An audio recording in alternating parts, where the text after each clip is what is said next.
Welcome back. The Sportscar Championship has been a fixture on the UAE race weekends for several years now.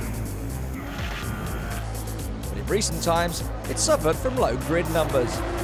Today, Carl Rolliston of AUH Motorsport, the main supplier of radical race cars in the region, is formulating a new approach to the series to give it a much-needed boost. Key thing that came about was that people were looking for value for money, and that gets translated into track time and overall costs. So we talked to the Autodrome and we basically came up with a format which follows Radical Series in Europe and Australia and other parts of the world. This entails two 45-minute races per weekend, one set of tyres and two drivers per car, with time-adjusted pit stops depending on the ability of the driver. What we've done, we've graded the drivers into gold, silver and bronze, and the pit stop will be a standard pit stop time. The gold drivers will have an additional time in the pits. The silver drivers will have a bit less, and the bronze drivers. This system needs close regulation because of the wide range of driver skills, but the intention is not to penalise the good drivers to the degree that they can't win races. What it's designed to do is to just basically squeeze up the grid in the second half of the race and just make it more interesting for the spectators, for all the people involved. There will also be greater encouragement for new drivers entering the series. People like to go home with a trophy if they can. So we've introduced a bronze drive trophy that's mainly aimed at the guys coming into the series for the first time or coming into Radical for the first time. GCC National Trophy, which will be obviously GCC Nationals, and we're very keen to get local guys into the cars.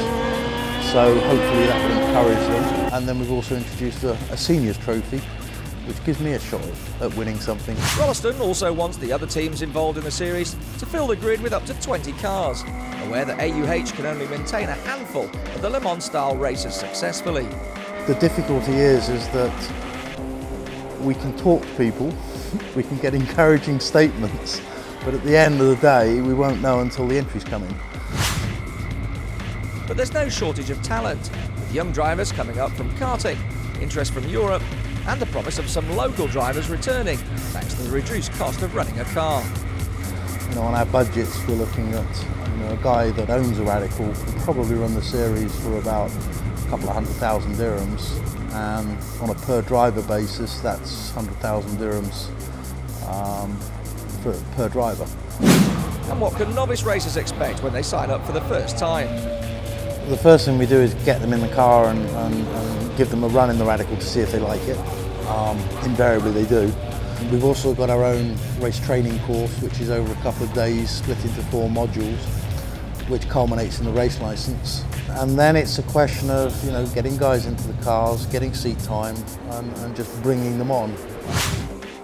There may be a healthy camaraderie between drivers in the pits, but out on track, their skill in setting up the car correctly will be the real difference at the checkered flag. The Radical, straight out of the box with a basic setup, is a good car. Obviously, when it comes to finding a few tenths a second and matching to what a driver requires, you can do an awful lot of changes on the car setup to maximise the lap times. At the end of the day, the racing has to be serious, but it's got to be enjoyable for people, and it's got to be something they can afford, and they go away from thinking, wow, it's a great day. And if we can do that, then that's what we need to do.